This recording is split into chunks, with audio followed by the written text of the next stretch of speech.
I gotta type in the title. Hold on.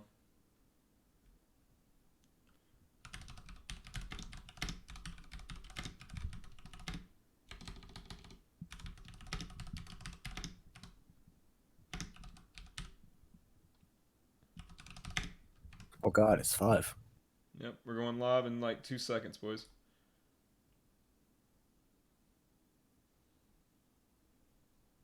All right, 3, 2, 1, live. What? This field is required. I just made a title. Are you fucking me? What if we're already live? Who knows? If you're tuning in, We've we're been setting up some live. technical difficulties right now.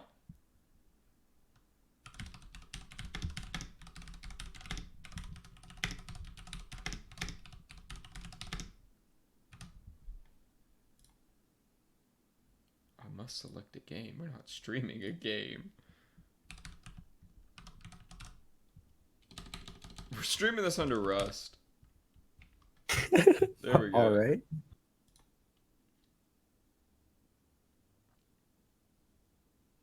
All right, welcome to Through the Looking Glass. Today we're going to be discussing the topics of police militarization, the wars in the Middle East, and what to do with soldiers when they come home so we can avoid the crises that we're having today. I'm joined here today by Lucy, Robin, and Slag Nasty.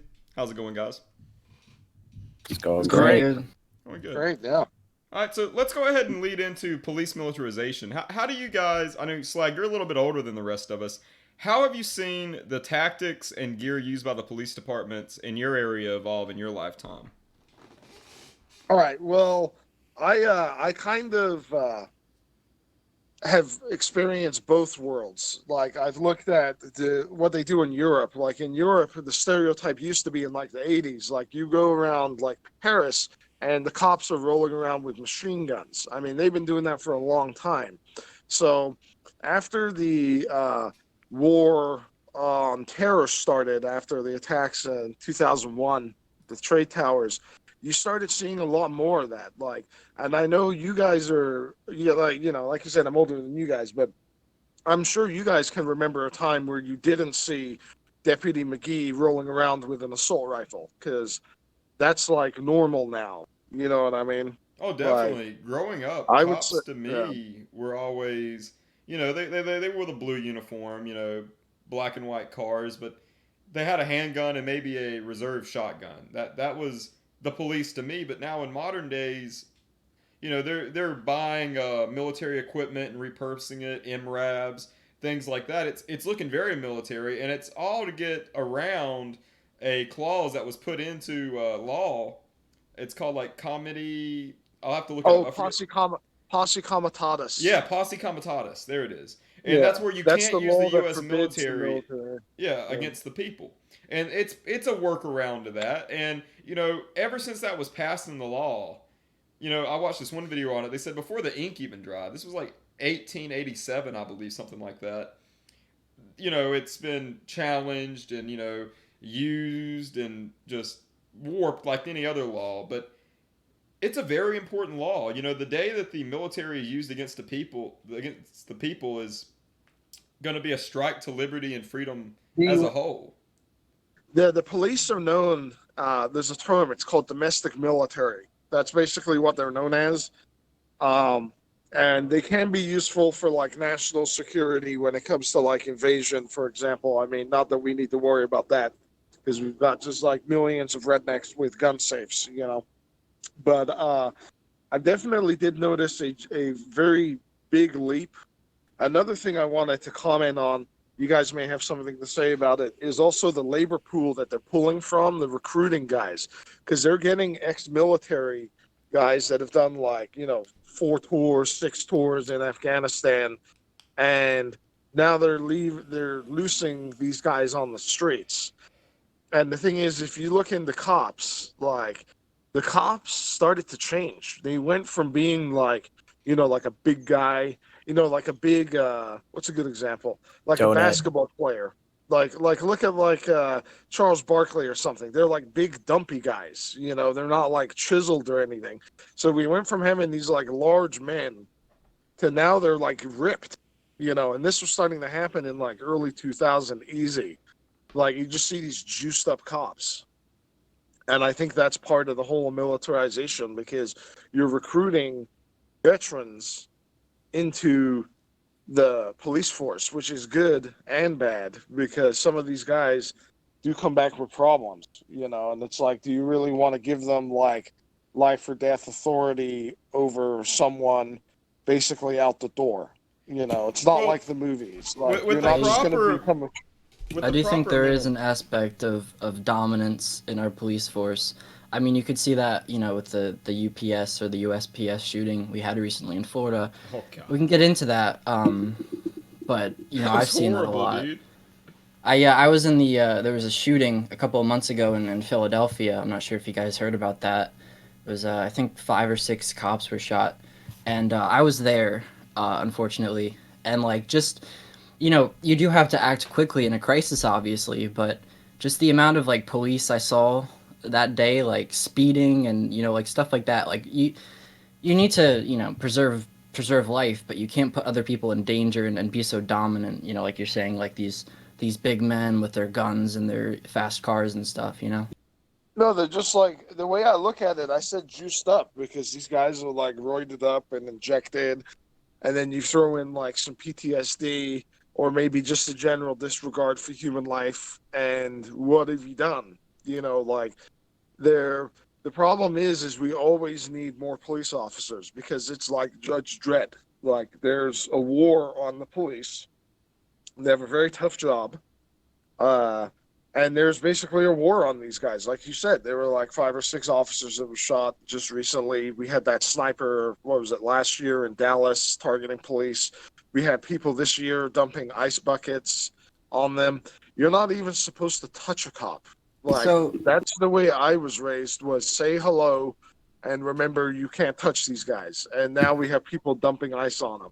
so I'm It's not like, I'm not talking specifically here about like this other aspect of police brutality. I'm talking more in terms of like not like police brutality, police prejudice against X or Y communities. I'm talking more about like the general the people who get caught in the crossfire, the general harm to society.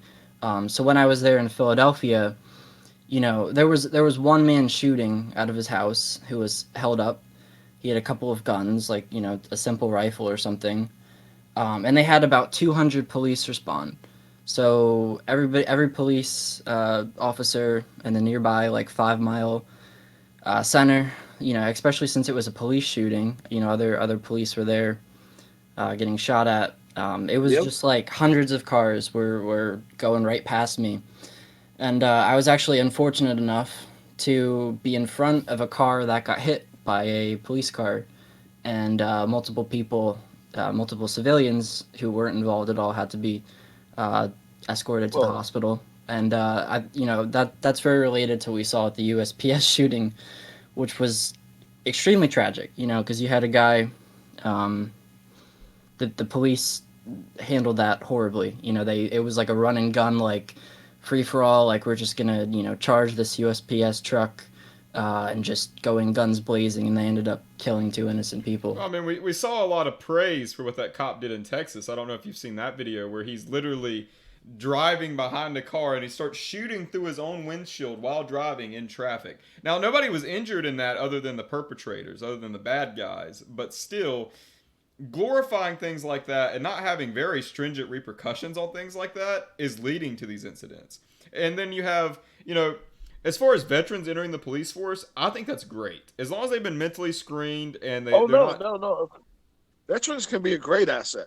Yeah, Yeah, because go their ahead. rules of engagement and their knowledge of firearms and their discipline is great in a civilian setting. They have the potential to be some of the best cops there is. But I do understand your concerns on latent mental illness from the war and things like that. That is very Yeah, true. that's what I'm talking about. I'm talking about, like, because they want these guys. Like, they want a veteran, so their screening isn't really, like, we're not as smart as we think. Our psychology understanding and application is fucking decades behind. Like, Yeah. we're not doing it right. We don't really care. about mental illness unless it results in someone getting on TV or like slaughtering their family. It's like a restraining order. It's like, oh shit, they were right. You know. So, one thing I wanted to mention was you guys were talking about shooting through the windshield. Like police officers are trained to empty their gun and reload as fast as possible and then do it again. So that's why you see guys. It's like the Wild West, bro. They had a shooting back in the day. This was in early 2000s, late 90s, where the heat was starting to come down on cops shooting people. I think it was 2000s, and they just riddled the guy full of bullets at a gas station. Like there were like Yeah. 80 or 90 bullets in this guy, and it's like they was just the guy. How many times they shoot this guy? I mean, even if How many somebody deputies were breaks into shooting? your house and they're threatening your life with a firearm, if you shoot them, like if you empty the mag into them, they can get you for shit like that. Like Well, I mean, excessive it's force. It's crazy, but these to cops aren't held me. To accountable. me, it just I mean, I don't know. I mean, the way I look at it, Flav, is that, it's just there's like 30 cops unloading their guns into a car. Like, I mean, I get it. I get it has to happen sometimes, but there are a lot of bullets that get, I don't think 30 thrown cops around. unloading their guns into a car has to happen. I agree. I think it's just like an error in judgment, thinking that we have to make a decision as fast as possible. I mean, yeah, you want to be able to make a fast decision, but you also want to have the judgment, like you're saying, not to empty, dozens of bullets, dozens of rounds, have bullets Yeah. flying everywhere and whatnot. Like, that's just reckless at that point. Well, I mean, it's mob mentality. You're 30 police Yeah, that's a officers good way to staring put at a it. vehicle. One guy fires a shot. It could be the perpetrator. It could be a cop that thought he saw a gun. As soon as a weapon goes off, everybody's unloading their mags. It's just poor I mean, discipline. I guess it's like they do go through the mad minute. Um, but I have it's, sympathy for our the police. thing I do. I is understand, but there's limits to that sympathy. And when innocent the people are thing, dying on a regular basis, and we're seeing conduct from police like this regularly now, that sympathy's drawing short. It's better to well, set some sort of standard, to yeah. hold it accountable, not I let it mean, get out. the problem is like they should just not do things halfway. Like I had a friend who went through the deputies academy for the sheriffs in Los Angeles, and he quit because, frankly, he was scared. He was like, you know, we've done like I just watched the news and I see that these like the bad guys are getting worse and worse. Like they're getting smarter, they're getting better guns, like they're getting more ruthless. Everything's like, all or nothing now. Like these guys have nothing to lose. And then you look at the militarization as well. And then you see you've got police forces where they've got problems. Like psychologically, there needs to be a fix. There needs to be doctrine and retraining. Like for example, they were saying they're like, how come minority police officers seem to have a lot less problems with minorities? Like that's been shown. It's like why is it that black cops have a lower incident rate with black people that they've pulled over or interacting with? Like so there's a definite problem. Uh is it just a cultural thing where they don't know?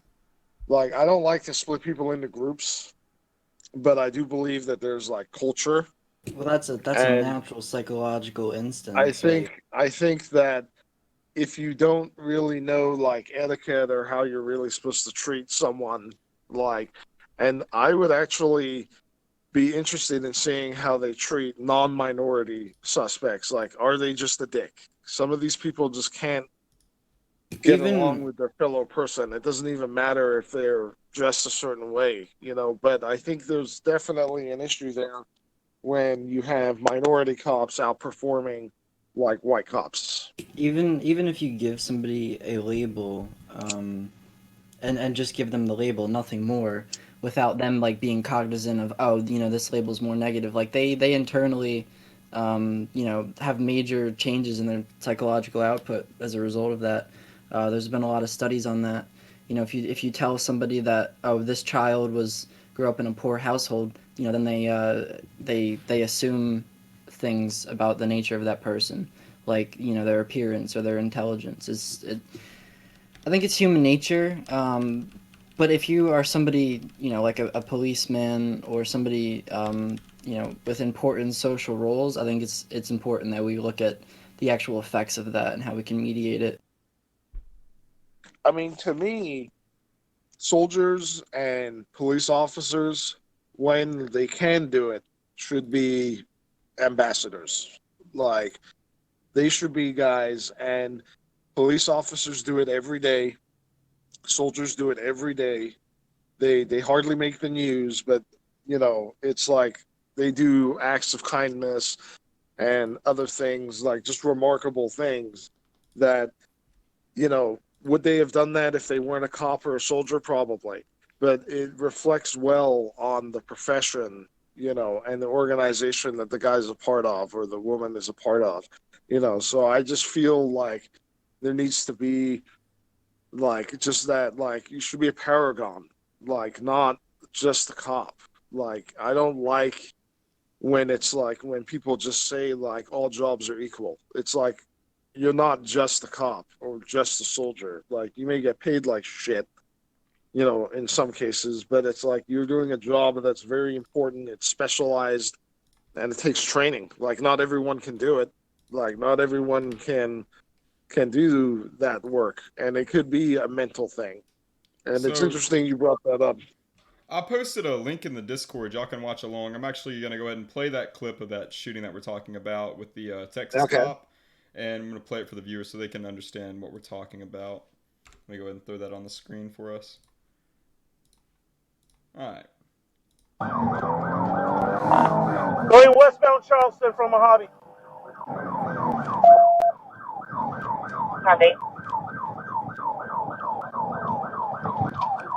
608 monitoring. Still westbound Charleston, approaching 28th.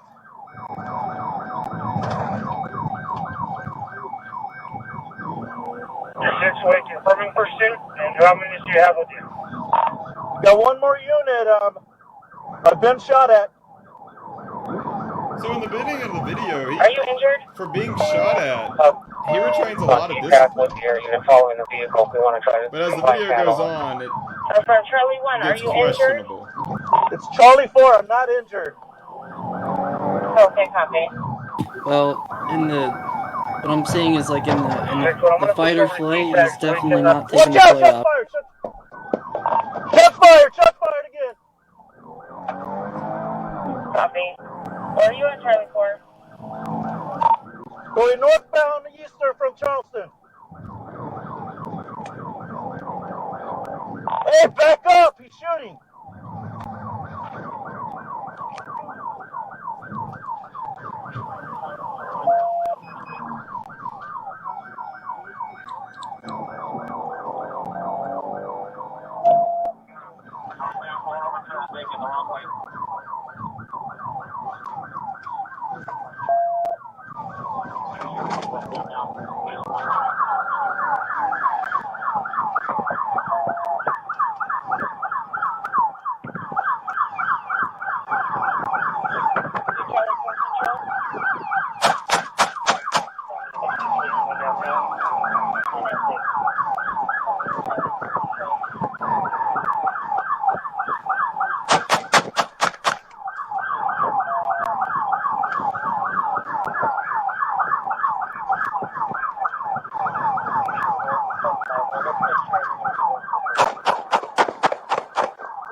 Get down!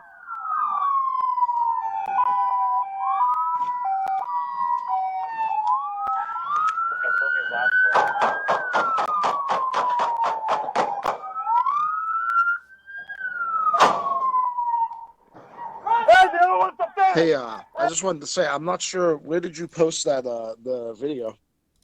I posted it in the Discord. We just finished watching it on the stream. But the thing about it is, the beginning of the video, very disciplined. He's got back up in a police pursuit. But then when he starts shooting while he's driving, I understand the situation. That's why I played the full video, so you can get the context and you can see just how tense a situation it was. They were taking fire from the vehicle. I understand the need to fire back, and I understand not wanting to let a dangerous criminal go and trying to bring that to an end to preserve life, or what could happen.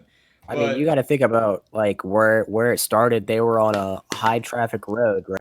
yeah, and you You do don't want see in that the on your video. shoulders if your stray bullet goes and kills someone, you know. But I'm just surprised as why the cop, not the one in the video, but the one ahead was so close getting shot at, because any of those bullets could have hit any of the bystanders. And And when it the always cop did start comes. shooting, it was in a less populated area. There was like a truck Yes. to the right, and that was it. But the thing about it is, they always want to preserve life and things like that. But I understand not wanting to let a dangerous criminal get away, but these criminals are firing back at the police. You remove the police element, and they're not going to fire most of the time. They're just trying to get away. So sometimes you have to leverage that. Letting them go for a short while versus going on this chase might be better for human life. Yeah, I see what you're saying. So, like, you track them and then show up with a warrant squad later. Exactly, Yeah, you exactly. have Yeah, the like at license their plate. house. I just, I'm sorry, guys. I had a technical. Uh, I couldn't find the video, but I did. I have started watching it. So,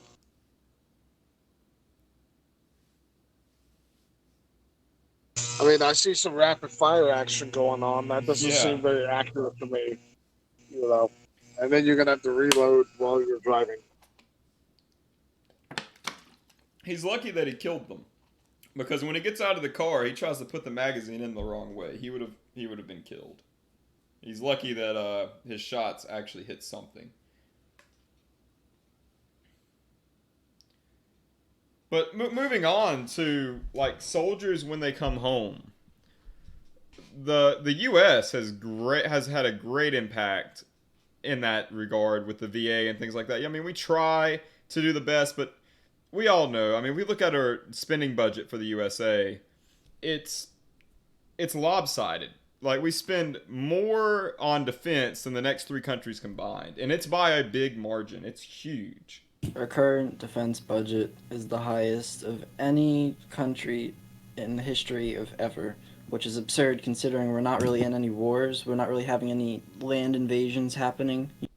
All we're doing is fighting proxy wars in the Middle East. I mean, we're fighting proxy wars. I watched this video. It was very interesting about how if the whole world united against the U.S., how the U.S. could easily crush them because we have military bases scattered everywhere, mostly in in the Middle East, and our whole strategy is we would blow up the pipelines, use our air support and nuclear submarines to make sure that these pipelines weren't open up, blockade trade, and use our own oil supply because we have a ton of oil that hasn't been tapped.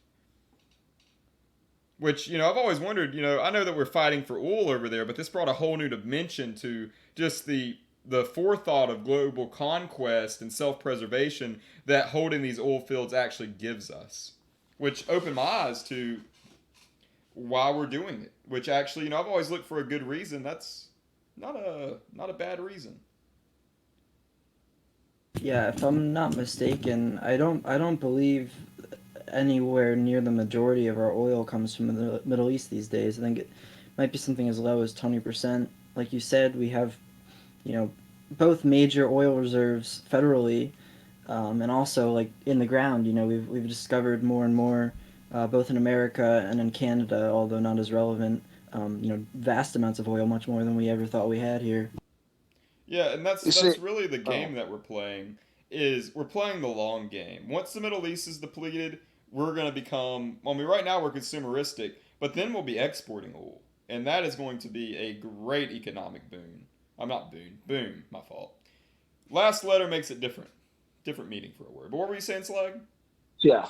Oh, I was gonna say that, there's also the eternal war aspect. It's just like fighting all the time, like having our guys, killing people, shooting and selling missiles and stuff. So we have a lot of very hawkish people uh, that basically put our guys through the ringer. I mean, it got to the point with the war on terror under Bush, where our guys were very spread out, like, and we were actually in a weakened state because all of our mans were being deployed overseas. I mean, we were even sending like National Guard guys to Iraq, for Christ's sake. You know, these are like accountants and lawyers. You know what I mean? With like 5 kids. And then it's like you're going to put them out in the war zone. I don't know. I mean, I feel that there, you're correct in that there's like the long game aspect and the way that people want to try to get these resources secured is through military force. So we just fight like a lot. And I suspect that there a big part of it is really more so than just oil. It really is just the eternal war like profit model. You know what I Well, mean? it's proxy wars. The Cold War never ended. We're still fighting Russia in the Middle East. It's capitalism and versus communism, democracy versus communism. It's I I think the mean, battle. just imagine. Sorry to interrupt you. Just Yeah, go ahead. imagine a day where we decided that we weren't just going to be at odds with Russia just because we were always at odds with Russia. You know, like we could be doing a lot different. I know this is off topic, but geopolitics wise, we'd be doing a lot better with Russia. Like we could clamp down the oil trade like no one's business. You know what I mean? I think these battles that we see in society and us noble are the people who aren't the actual leaders. The people who are the good leaders, not the authoritarian corrupt leaders. Try to dispel these constant fights. But I just think it's human nature to always have a desire for conflict. And I think that the reciprocal narcissism we see with communism versus capitalism, industrialism versus free marketism, all this stuff. I don't think it ever goes away. well, I mean, it never will. I mean, that's just problems of the human race. I mean, they can be mitigated and worked around, but we're a species in its infancy, especially with the toys that we're toting nowadays, nuclear weapons, things like that. We have the power to destroy ourselves, and I don't think we're ready for it. It's amazing that we've made it this far in my eyes. Do you But remember the Russian dude that stopped all that? oh yeah, there's been a couple Man, of those, dude, I where forget his name. one person has decided not to launch the missile, and that has saved the entire world. There's been a couple It of those did, during the Cold War. and it's amazing. Yeah, so to put it into scale, the magnitude of nuclear, what do you call that, output, the little boy bomb that was dropped on Hiroshima was about 15 kilotons or 15,000 tons of TNT, but the entire nuclear arsenal at the peak of the Cold War between the superpowers was, I believe, about 18 million megatons. So, thousands and thousands and thousands of those little boys. Thousands and thousands of those little boys. We Yeah, had it's more than 15. you would ever need. Yeah. It's absolutely ridiculous, man. It's just a dick Well, yeah. measuring contest at that point. I mean, the policy, the concept of it was literally mutually assured destruction. Is Oh yeah. why nukes were able to quote unquote stabilize parts of the world because it's like, oh, okay, we're gonna go nuke then. It's like, no, no, no, no, don't go nuke. We'll, come to the table. Yeah. So, Well, I and mean it that's has exactly like you stopped. give Israel nuclear weapons as soon as they got them. What do? They got the Samson, whatever they call Yeah, it. the Samson Yeah. directive. Yeah, where if you You know, attack us, then we nuke everybody. Like not like yeah. everybody indiscriminately, and that's why everybody helps Israel because they're holding the world hostage, which is Well, ugh. they're in the situation where you know they're not in an easy situation, regardless of which side or not that people have taken. Um, these guys, it would be a lot harder for them to drive a nuke up to the White House, but it would be really easy to get to Israel because it's right there. Like that's the main thing is it's proximity Yeah. that's the issue. It's not even really like Jew or Muslim or Christian at that point. It's really just it's easy. It's like what we go through with the cartels. You know, they released a map uh, showing cartel activity because the president has, I guess, he's taking steps to declaring them terrorist organizations. It's about time. But Yeah, I would these say so. guys, the reason why they can operate is because they're right there. Like it's not the Colombians anymore. It's our neighbors in Mexico and also Central America. Like it's just proximity. It's Mex- story as old as time. the Mexican government really doesn't do much against their their crime problems Bro, and they their they prison straight up problems, like their drug problems. They're very corrupt.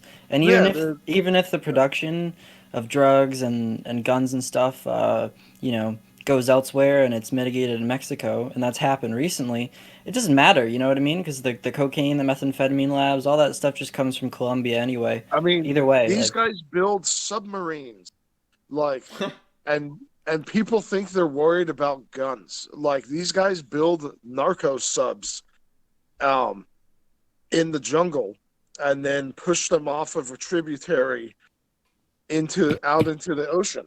Like these guys, and then just go Google homemade weapons, and you're gonna find out that most of them are Central or South American. Like some of them are even prison weapons. I mean, these guys are making weapons in prison. Have you They're seen the making ghost guns guns in they prison. make? this So this may be a bit off topic, but the whole like border control situation we still are dealing with today is just ridiculous.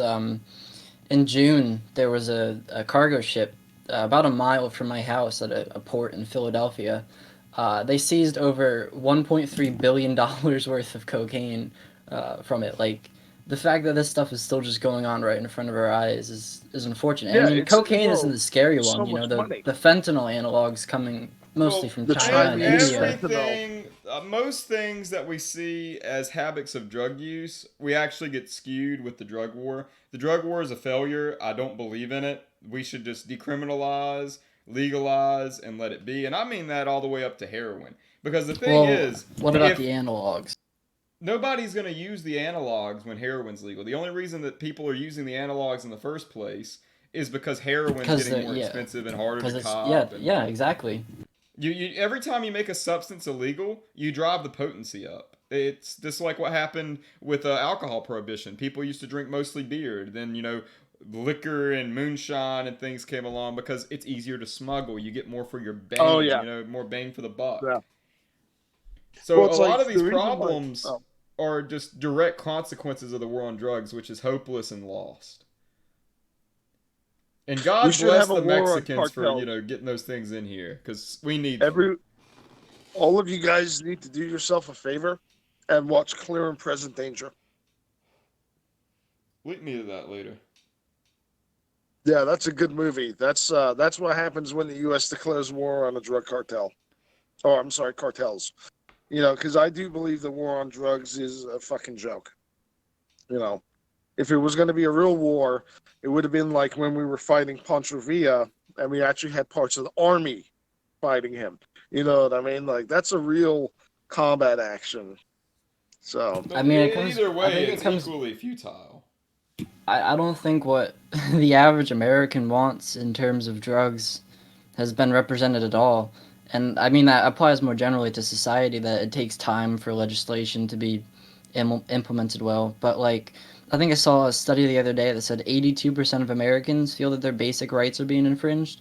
If you point that to drugs, with marijuana still being heavily scheduled and stuff like that, like the real problem I have with drugs being cracked down on and the war on drugs was the effect that it had on our understanding of these drugs. First of all, like the amount of benefit we could have gotten from microdoses of LSD or marijuana and whatnot if used medicinally and researched and developed well or is crazy, but we'll just never know. And then you have all these people in the dark using these substances. It's very dangerous. Well, it's also, I believe, a human right to experiment with your consciousness. I mean, telling somebody that they're free, you live in a free nation, but you can't experiment with your own mind, that's contradictory to me. It's a farce. It's, it's false. You're not actually free. If you can't experiment with your consciousness as an adult, that's not freedom to me. So I was listening to what you were saying, and I do like your point about how like research and medical treatment was impeded by this ignorance or shutting out of like different types of drugs. It's an analogy for that is what happened with AIDS research, because when HIV was first making the rounds, uh, people just considered it like a gay virus. They're like, it's a gay disease. Like, fuck them. We don't care. Fuck them. Like, that was literally the attitude, was we don't give a damn. And there was like no funding for it, no government support, you know. And then, it jumped from that culture into the mainstream, through like drug use and stuff like that. So it's just like, it was a very bad, mean spirited attitude to have. And I do think that the war on drugs relies heavily on a mean spirit. Like, just like, yeah, we're gonna bust some blacks. Yeah, this is for reefer. Raw, like, Yeah. and look at how many people's lives have been ruined and for drug charges. And then it's like, hey, 20 years later, hey bro, I know you're almost done with your like 30-year sentence for the ounce of weed that you had, but you're a free man now. But And you it's can't get a like, thanks job. Yeah. for nothing. Like, so. And that's what I said it before. One of my friends, he wrote he probably doesn't even have the paper anymore, but he was talking about how there's a correlation between drug laws and racism, because it was like, they banned cocaine to fuck with Mexicans, And they then they banned invented weed to crack. fuck with the black community, and yeah, then they invented crack, which had a much higher penalty than if you had the pure cocaine. And it's like, you start looking at it and you realize that it was like a social experiment. It was like a targeted, like, incarceration of people. Like, they built a trap, It's social like, for conditioning. the people. Yeah, so I guess, I mean, have you ever so been in a project and like looked at the way they look and how they're built? They're built like prisons, bro. It's social conditioning. They're engineering you to accept the prison environment. well, I mean, it's there's a guy I listen to, Sticks and Hexenhammer 666 on YouTube. He's pretty good, and he does a lot of analysis. But he mentioned it the other day. He was like, "Bro, I don't want to listen to these people. They want me to eat insects and live in like a pod." You know what I Yeah. mean? Like, and that's what people want. And I think that's why this is going way off. Like, because we were talking about troops returning home, but that's why I think like space exploration is important, because we do have to get off the planet. Like, and I don't want to live in a fucking pod. It's all related, man. Like it's just I'd all like rather I'd rather our orbit modern. Uranus, than fucking live in a pod and eat bug paste. So that's what I'm saying. Well, sacrifices will have to be made for the future, Comrade Slag. And I hope to be there on the ground level. That's what you want. You want to be Amen. on the ground floor, but you need to make sure you're actually like a party in good, party member in good standing. You can't just be a useful idiot like those Antifa guys. Those guys are gonna get rounded up first.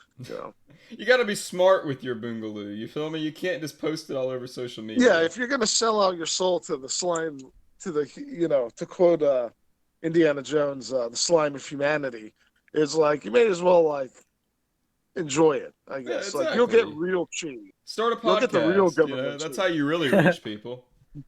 So, That's but how you yeah, get it so going. I know, right? But yeah, it like, that's what I don't like, and I don't like the incarceration that you guys were talking about with Is you that what know grinds your gears, Slag? no, not really. Like, everything does. Like, Oh, it's not just everything. that, Yeah. everything.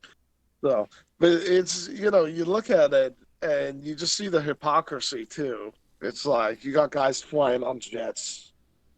You know, you got people complaining on their like $900 iPhones, about how capitalism is bad and society is, you know, it's all a distraction because there's some real problems.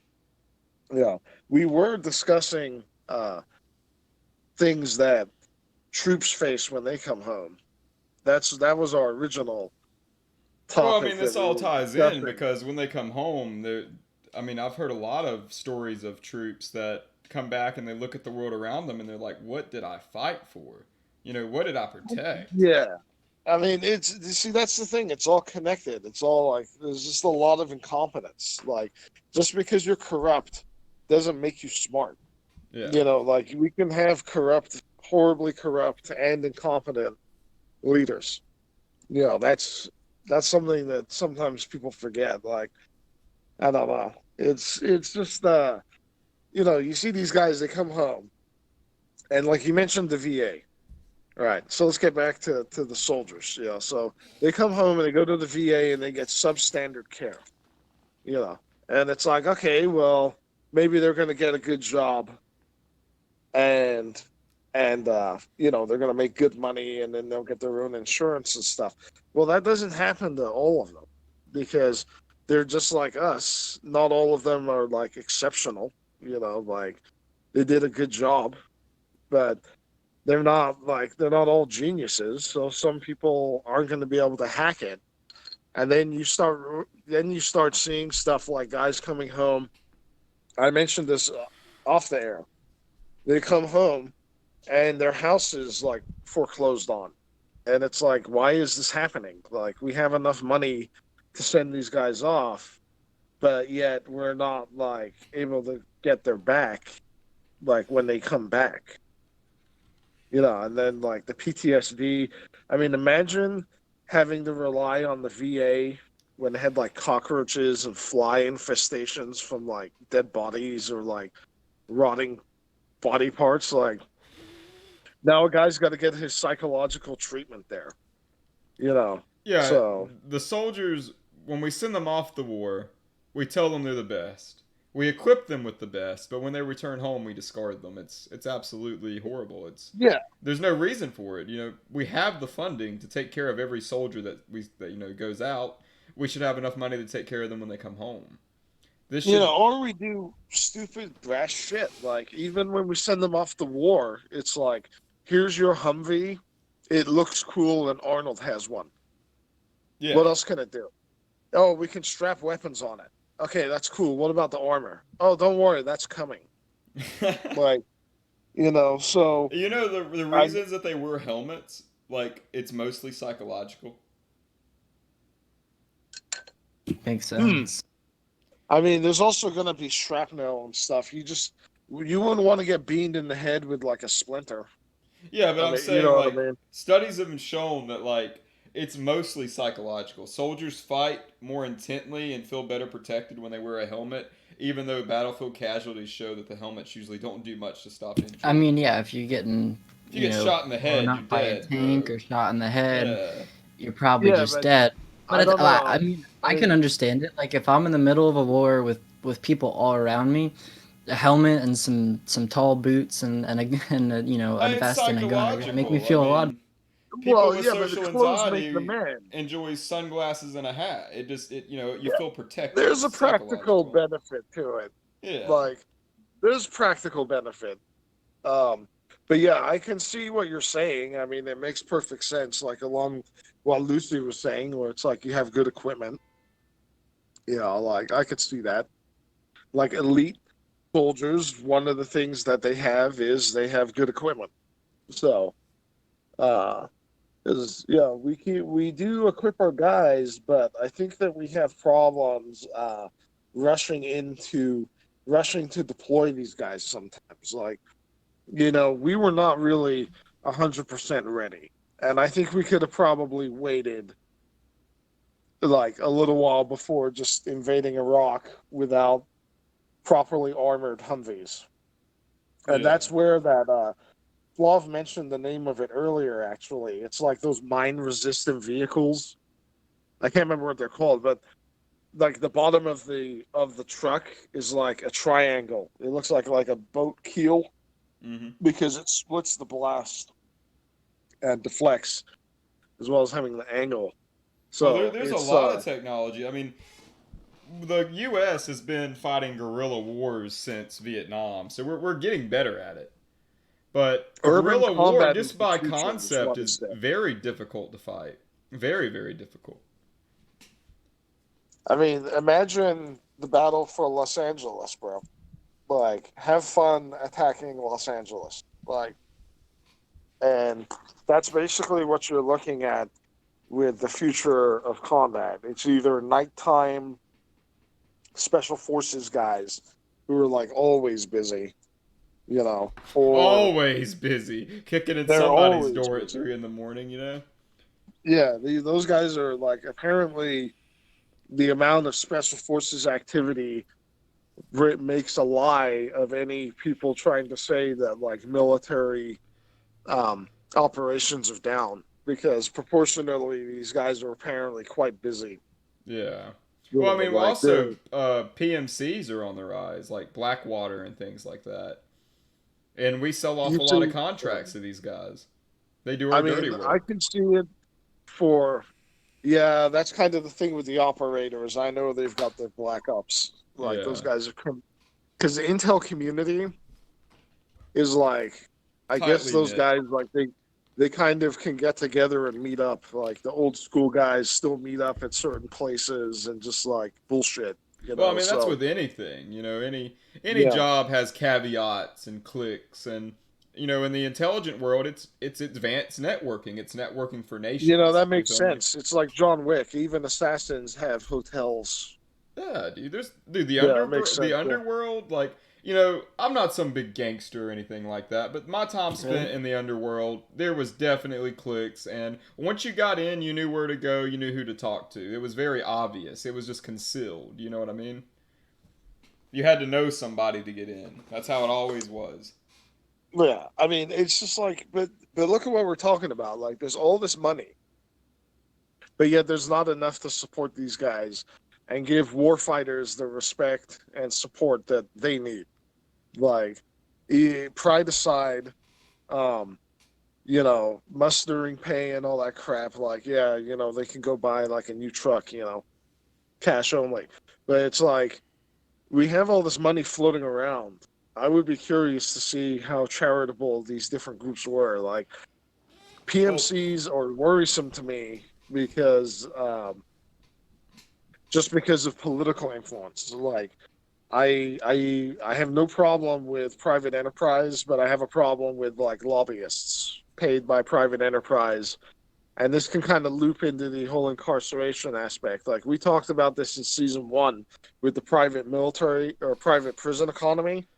It's like, we're just kind of shuttling people into this system, and that system has been lobbying to get more people and more people into it. And well, it's just like, PMCs, I'd be worried how much influence they would have as far as two foreign policy goes. two things on that. One, PMCs walk a very, very thin veiled line between government contracts and sanctioned terrorism. There's a very fine line there, because these Yes, are. there is. And also, what disgusted me is I remember being in high school. The first thing I saw when I walked into high school was recruiting signs everywhere. They inundated you with the army needs you, pay for your college. Twenty They Well, just thousand dollars signing yeah, by the way, bonus. don't Get a forget, get a get a don't free car, like car. don't Get a forget that college. Camaro. Don't We'll forget that pay for your college college. tuition has gone up too. How many yeah, times I see them in the cafeteria with their stupid pull-up bar is sickening. All right, yeah. let the It's kids eat their lunch. Let them focus about their school. Stop shoving it down their throats. like, and you see it more in communities that are affected by poverty. That's they love to scoop them up. All those incentives and things. We're not going to tell you about what you're going to be doing and how horrible it's going to scar you for the rest of your life. Don't you want to go to college? You know what I mean? Don't you want out of this shithole you live in? I mean, it sounds like a good deal, but it's also sickening when you look at it. Money's worth a lot more now than it is in the future. Like if they're giving you a $20,000 signing bonus and you're 18 out of high school, you're like, oh my Oh god, yeah, twenty dude, thousand dollars. that's But mad dude, that money. money goes fast as an adult, and then like once you're a competent adult with skills in society, you're worth a lot more than 20 grand. You're worth 100 grand a year or something like that. But they pay enough to live, but their pay is not equatable to like, some of these military professionals, their actual services they provide. For example, like the military, uh, I think the highest wages they give out is like 100,000, 110,000 a year. But like if you're a physician in the military, like your skills would make 300,000, 400,000 in civilian practice. So, like I'm saying, that's my point is that, the money, the signing bonuses, the cars, all very useful when you're young, but in the end, it's not worth it usually. But a lot of people that take these deals are lower income, and to them, it's their golden ticket. I mean, And it can be. It can be. Like, I have faith in the military. I myself, so as long as they can learn good skills and they're screened properly, so that only the best people get those. Like, I've got no problem with the military being an engine for change. Like, the Army Corps of Engineers, for example, is like excellent. I mean, these guys are world famous. I think they saved like Tokyo's Bay or something. things like And that are good. Things like that are good. yeah, Taking bright minds, no matter where they come from, and giving them an opportunity to shine in the military, where you know there's still problems with sexism and racism, but it's not nearly as bad as it was. And I would say it's better than the general population, honestly. I mean, I come from I a mean, military family, and I mean, I've heard a lot of bad stories, but I've also heard a lot of good stories. It all varies. And usually, if they see live combat, it's a horrible story, and it scars them. I don't know a single person in my life that I've known personally that has went to war, seen combat, and came back the same. It just doesn't work that way. And I mean, well, people have they're part changed of a different tremendously world. in my life. I mean, they're part of a different world. So, like, they were part of a fraternity, Yeah. basically, that you could only get access to if you join. So they learn different things, and people underestimate like the bonds that are formed with people that like get trained, or you work with them closely. But that also So, exploits a young individual. What is a young individual looking for? They're looking for well, you see, brotherhood. They're looking for companionship. yeah, It I all mean is that's the designed other to side of the exploit a coin. young individual. I mean that is the other side of the coin is so you have the military, which by itself is like, okay, if you left it running by itself, it's like, okay, it's cool. Like, but then you have to throw in the very necessary civilian oversight. Mm-hmm. And that's when you start running into problems because you need civilian oversight because a general shouldn't just be able to wake up tomorrow and say, We're I'm at war going with Cuba. to, You know. yeah, the civilians at the end of the day are the ones to say no, like you're not doing that. Well, now you you switch over to these guys, and there's just a legion of asshattery that goes on. Like I'm they needed more soldiers. We always do. And so suddenly tuition rates were going up. I mentioned that earlier when you guys were talking about like the recruitment in the cafeteria. And it's like, that's not a coincidence. Like they to make the, college education more attractive. And the tuition raises were a consequence too of like too much money floating around. Yeah. All right. So we're coming up on our hour mark. Is there any final thoughts that anybody wants to share? Lucy, Robin, Slag. Well, it looks like we've lost Slag. I think he had a little bit of a Did Slag electrical just? outage there. It sounded like he plugged his phone in a little bit, you know, Yeah. Slag too is. haphazard. Slag is Hopefully, dead. oh, he's back. Oh, Oh, he's there he is. alive. You know, Oh. You I right there, sorry, Nikola Tesla? I disconnected. Well, what I was I just saying want, when you disconnected was any final thoughts since we're coming up on the hour yeah, mark. yeah. What He's I like, was yeah, I thinking, do. I'll have you know, I yeah, do. I do. I got something to say, Okay, but let us hear I it. I just think we all agree that there's so much money floating around, and yet our warfighters carry a heavy part of this burden. Are they dying for oil or to sell missiles or whatever? But then when they come home, they don't get the support. So, like, I would think, I just wanted to say, like, as far as like charity goes, if you guys are ever tempted to like donate, even if it's a small amount, like at the checkout or like on Amazon or something, like just consider like a veteran program, because it seems like these guys really get shit on, and I don't think that's good. Yeah. And that's all I got to say. Robin, any closing thoughts? I just got reminded of this one time. I think it was last year, right around this time. I was getting my contacts, and I saw this army veteran with one of his legs gone, homeless, asking for money, right? Yeah. And I felt horrible because I'm just a 16-year-old boy. I ain't got nothing in my pockets, right? But like it should never be like that ever. Yeah, definitely. These people should be taken care of. Like Slag said off air, they're our warrior class. They should be highly esteemed. Lucy, any closing thoughts? No. All right, well, this has been Through the Looking Glass, Season 2, Episode 1. We'll be seeing you back here either Thursday or Tuesday. We'll be posting an It's great update to on be that. back. It is great to be back and on the air. I feel like I can finally, stretch my wings a little bit. But until next time, this has been Through the Looking Glass, signing off.